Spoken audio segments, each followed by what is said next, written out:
Okay, welcome to part two of Africa. So, we have talked about the different vegetations that are going on in Africa. Normally, you guys would have actually colored that map for me with all of those different vegetations to make sure that you understood how they fit together. And we would even go into a little bit more detail about the different areas of the globe and being closer to the equator and how that affects all of those things as well. But we didn't really have time for that before we left. So let's just go on and talk about some of the ancient people in Africa. So I feel like this is definitely something that does not get discussed a lot in school. So I want to make sure that we at least are going to touch on it in our already stretched and crushed curriculum. So let's talk about Africa itself, starting with the Sahara. If we go all the way back, the Sahara didn't used to be a desert. It actually was a farmland that people grew crops on and people lived there. So something called desertification happens. This is a process in which land that had previously been used for farming is now going to turn into desert. This does not happen overnight. I mean, that sounds like the plot for some crazy end of the world movie or something, but it does not happen overnight. It does happen over time. The climate is going to change and basically cause that to happen. So basically, we know what the Sahara used to be like based on some of the cave paintings, rock paintings that we have found in the Sahara. It shows this region as being very fertile, filled with trees, filled with rivers, and obviously that's not what it is now. So we know that desertification happened. It likely started around 2500 BC, so around, 4,000 years ago. It slowly starts to dry out. The issue is that slowly as that drought becomes more and more frequent and the precipitation becomes less and less every year, those rivers dry up and never come back. They never refill. They are never replenished. And so the farmers who are there, over time, they really have no choice but to move. And that's exactly what's going to happen here. So migrations happen when people move into a new location. There are lots of reasons in history that migrations happen. Migrations into the New World here, to what becomes the United States, to the Americas, they did that for religious reasons. They did that for fame, so that they could be the first ones to settle in this new land. They do it for money, so that they could come and buy up all the land and then turn around and sell it, or be the ones to set up these huge plantations and make money off of them. Migrations can happen because of things like the potato famine that happened in Ireland. Um, their crops all failed for years. And of course, potatoes become a huge staple of the Irish diet. So when that crop failed, it actually forced people to leave Ireland because they were starving to death. In this case, the migration is going to happen because they're not able to farm that land anymore. So they're going to be migrating for that purpose. We are also going to see a large migration or movement of people called the Bantu. And I want to show you guys, I'm going to scroll all the way back to this map because it actually is going to show you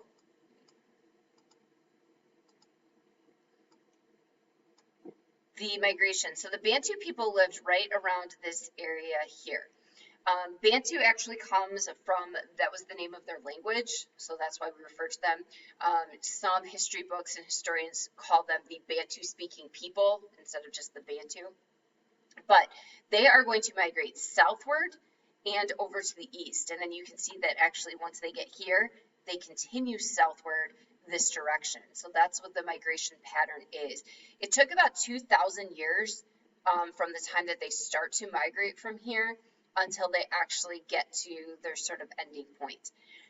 Part of why this is so important is because, particularly down here, the country of South Africa, that's in South Africa, their language is actually a descendant of the ancient Bantu language. So there's definitely some importance in this group of people who traveled to the south. In addition, the Bantu people were farmers, And as they migrate, they are actually going to bring their information with them. So this isn't new to us, right? We have actually discussed lots of different people who have traveled, and as they travel around, they bring their knowledge with them. So that's exactly what happens with the Bantu. And you could see on that map that they're going to cover a pretty significant amount of area as they are traveling around the southern part here. So some of their skills that they brought and traveled and spread with them were farming, obviously, because they were farmers, iron working. So they were working with iron. Do you remember way back at the very beginning of the school year, we talked about when the Hittites first brought iron into the region and it made their weapons stronger and it made their chariots better. They were also working with iron on the western part of Africa, close to the same time period, and they will actually start to spread that information about iron and its uses as they migrated. Animal domestication is obviously huge. Today, the lasting effects of this are huge because most of the smaller tribes that still exist in Africa, a lot of them still herd animals, and this is based on their ancestors who have done it for generations. So that's obviously a big deal too. So next, let's talk about trade. We're going to focus on West Africa because this is where one of the strongest trading areas actually was.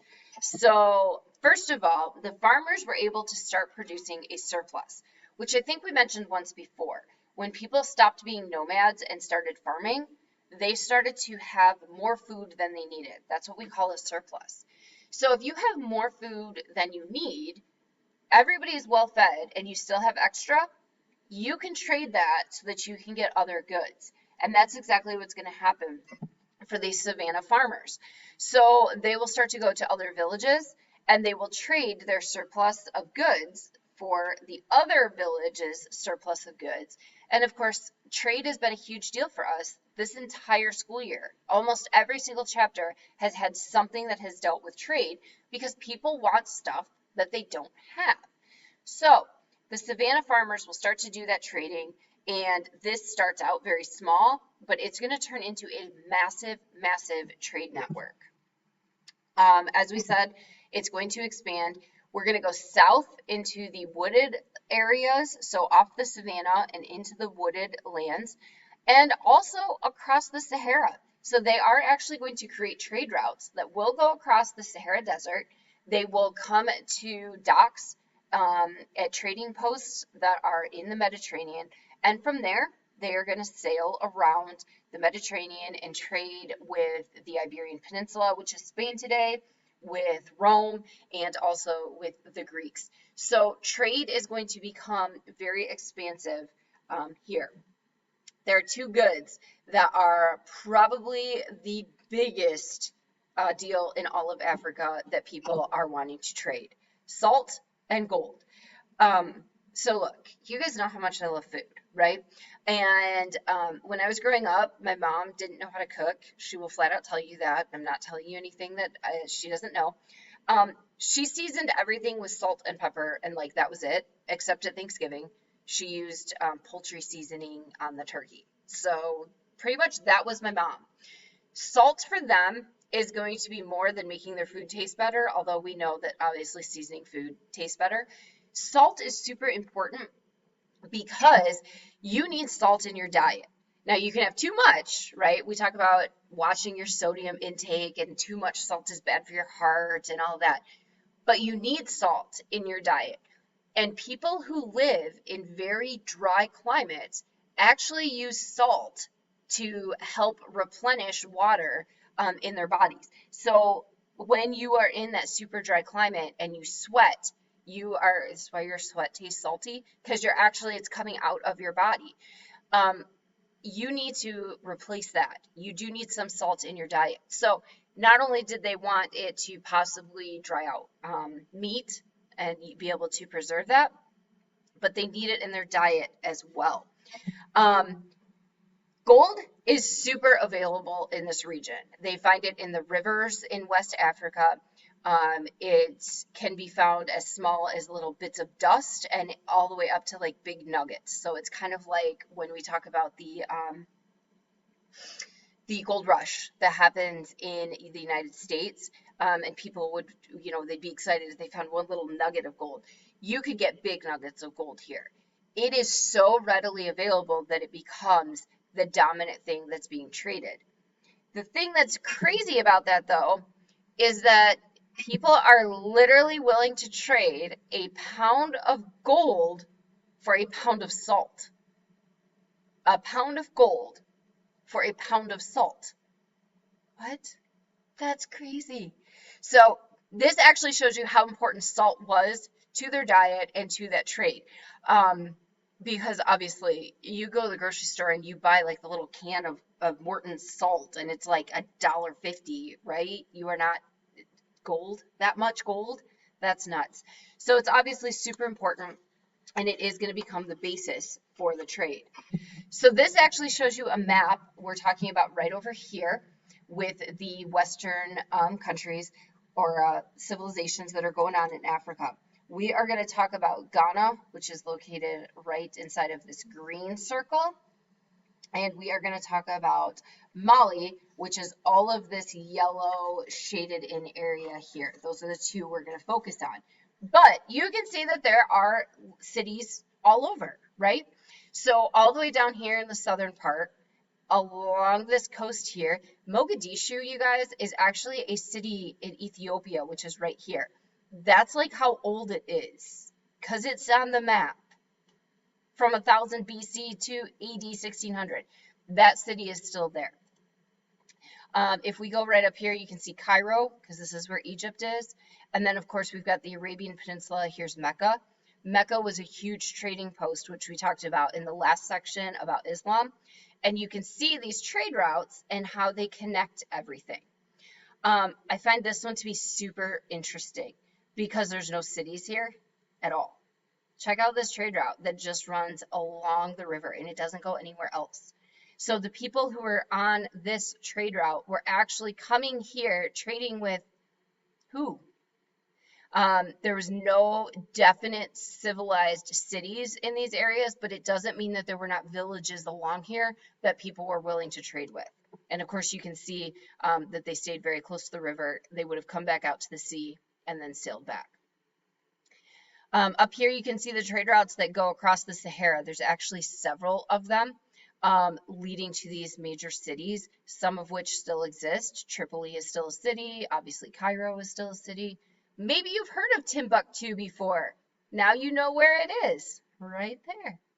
So you can see that they had created, 3,000 years ago, very intense trade routes, and they were making some really, really big money. So I mentioned we'll talk about Ghana and Mali. So Ghana is actually a country in Africa today, but this is not the same one. When they formed that country, they actually name it after this ancient civilization, so it's not in the same spot. But Ghana back in the ancient times was known as the land of gold. It was a massive trading center in the region and was built up to be a trade region. The king at the time realized how much trade was coming in and out, and so he got really smart for himself, and he started to make it so that people had to pay tolls when they came in and out of the city. So you were paying taxes to the king when you were traveling in and out to do your trading. It was really, really smart of him because it was such a focal point of that. Next is Mali. So again, if we look back at our map, we're talking about this city right here.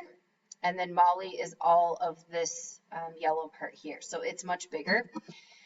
Mali actually translated to mean where the king dwells. So right there, just based on the name, you know that they have a pretty high expectation of themselves. So the kings who ruled Mali expanded their land pretty significantly. And over time, they took over those gold mining regions. So they were actually in control of all of the gold that was coming out of those regions because that's going to make them more money. It's actually going to make Mali a very, very a wealthy region to live in. So the gold mining came south of them. The salt comes out of the Sahara region, so that's actually north of them. But you can see on the map how they actually expand that. So the biggest, most important, probably king of all of them was Mansa Musa. And the reason that he is such a big deal is one, he was king for a long time. 25 years he ruled Mali. He kept peace during this time, which was kind of a big deal. One problem that we see in Africa long term, so going all the way back to ancient times, but leading up to modern times, there are groups that have not got along with each other, tribes that historically have fought with each other. They continue that fight and that argument even today. And so we see that back then. He is going to manage to keep some peace going on, which is great news. And he's also going to expand things. So he's able to expand his empire, but without creating wars with neighboring villages, which is a big deal, particularly back then. He is going to convert to Islam, but he does not force it on his people. He does not say that you must become Muslim because I am. Instead, he practiced a lot of religious tolerance. So long term, what we see in Africa is trade becomes remarkably important, and migrations are going to spread information and knowledge as the people are moving around. Also, the Sahara used to be farmable. So crazy when you look at the Sahara Desert today and you imagine, really, you could farm here? So those three things are some of the main takeaways from ancient Africa